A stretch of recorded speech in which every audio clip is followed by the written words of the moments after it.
welcome to Sumburgh Head at the southernmost tip of mainland Shetland. I thought today we'd do something a little bit different. We won't be looking at native breeds of sheep and lots of pretty colourful fleeces, and I will show you an aspect of a restoration project that I was involved with,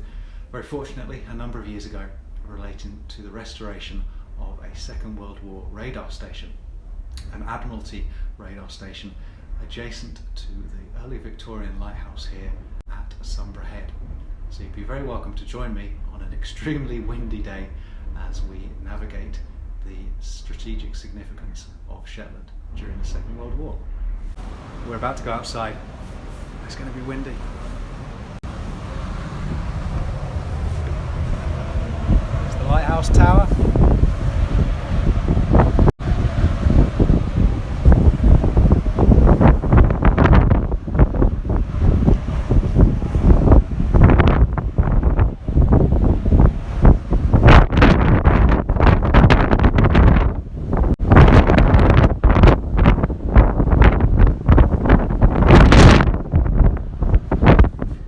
So Sumburgh Head was part of an Admiralty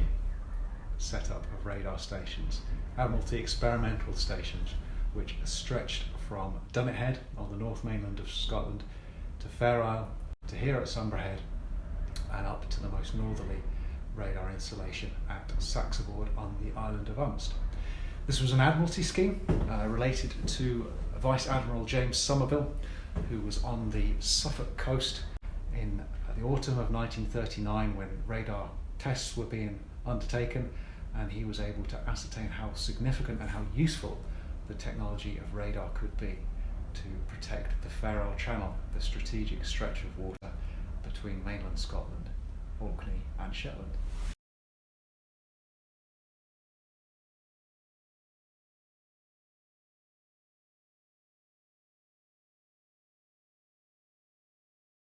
So this is a restored example of the radar station at Sumburgh Head,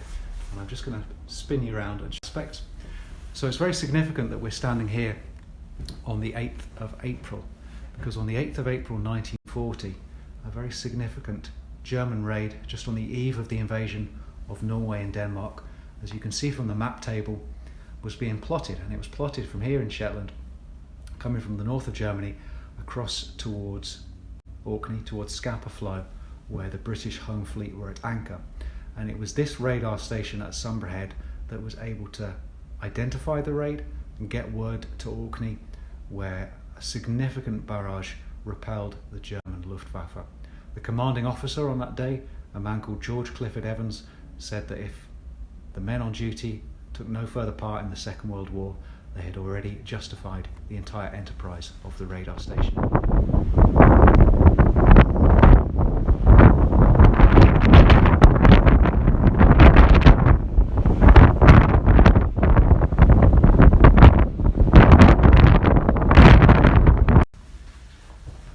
So radar was very much a child of the 1930s, and through the developments, principally through the Scottish scientist Robert Watson Watt and various tests and experimental research that was done in England, there was a significant network of radar stations that was established to defend the southern approaches, or the southeast corner of England, and that was extended through the latter part of the 1930s.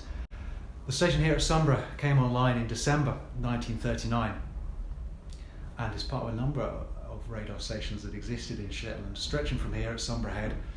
up to Saxavord and Lamines in Umst at Score, RAF Score, which was a very large chain home radar station,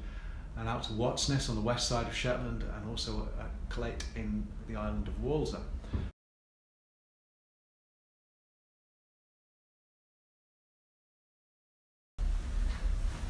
So this was a wonderful project to be part of, the restoration of the Second World War radar station as part of the Shetland Amenity Trust's